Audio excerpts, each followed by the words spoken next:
Welcome to Threes and TDs. Tomorrow is the NFL draft. It's a very exciting time, and I thought today take some time to talk a little bit about how I think the first 10 picks of the draft are going to go. So we'll start at 1 and then we'll go to 10. This is, right, there's all kinds of rumors, there's all kinds of things.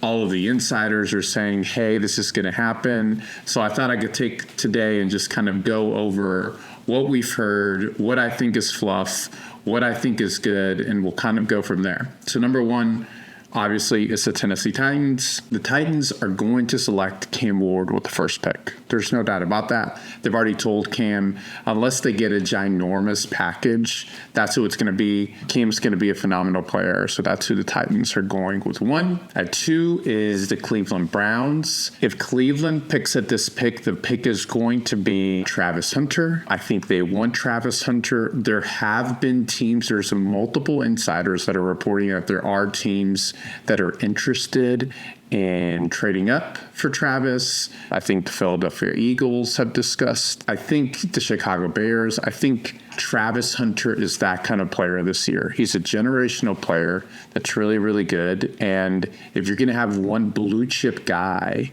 he's the guy. Ultimately, what I think is going to happen is that Cleveland is going to pick at 2, and that's going to be their guy. Number 3, I believe that the Giants at 3 are going to pick Abdul Carter. Is there a chance that they can go with somewhere else? There have been reports, especially about Diana Rossini and Adam Schefter, that are saying there's a little division there. So the coaches and the scouts want different people. I still think the pick is Abdul.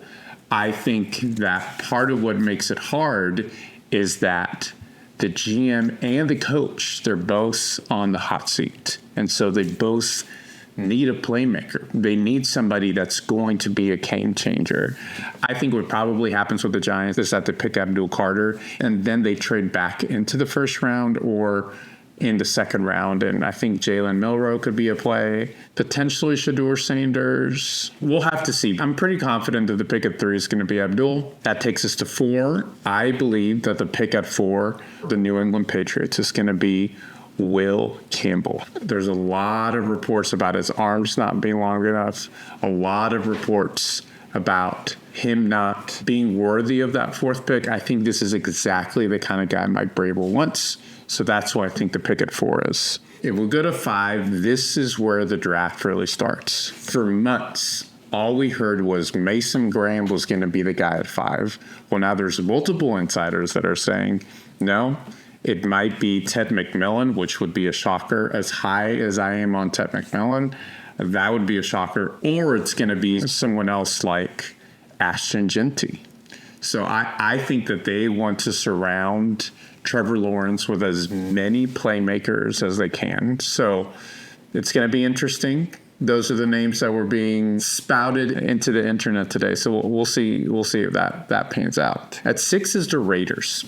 And look, I know that the Raiders have been rumored to want Genty more than anybody else. There's a chance Genty's gone at the spot. But more importantly, I think that Pete Carroll and I think the general manager, who I can't think of the name, but he comes from Tampa Bay. I really think they want to build the trenches.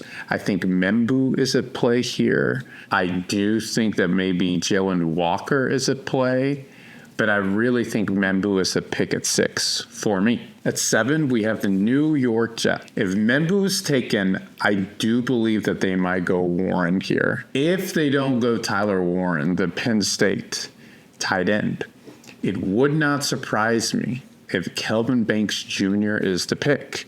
In the last 2 weeks, Kelvin Banks has had more rise in the drafts than anybody else. So I do think that he's potentially a play. Once again, I think the Jets are a lot like the Raiders. They want to solidify the trenches to be a really, really good team. At 8, it's my team, the Carolina Panthers. I can do a whole video about this. The dilemma that Carolina is going to have is that I believe you're either going to have your pick of Jaylen Walker or Mason Graham. Mason Graham, to some people, is a top 3-4 prospect. Are you going to pass on Mason Graham, who I believe could be like a 5, 6, 7 time All-Pro by the time it's all said and done? Are you going to pass on him? Or are you going to go get your guy, Jaylen Walker, who you think is a culture setter? So fascinating things at pick 8 for Carolina. Pick 9 is the Saints. The Saints are really interesting because the Saints did not extend Trevor Penning, which means that they could be in play for an offensive lineman. What offensive lineman do you want to get here? Is going after Zabel too high? Probably. Oh, another name that's been kind of rumored to be with the Saints is Mykel Williams. I know that there were a lot of reports about Jackson Dart potentially being somebody for the Saints at 9, but I ultimately think they're going to go Mykel Williams here at 9. And then 10, we have the Chicago Bears, who I think are trying to trade up. I think they would love to trade up to take somebody like Warren or Genty, but I think ultimately what the Bears are going to do at 10, it's hard at 10. There's so many options.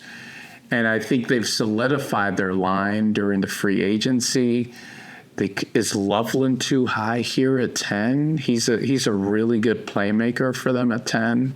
So it's going to be interesting. I think they would love Genty. They've already got that wide receiver room really solidified. So I don't know that they would take Ted if Ted is available, but should be fun. The draft is tomorrow.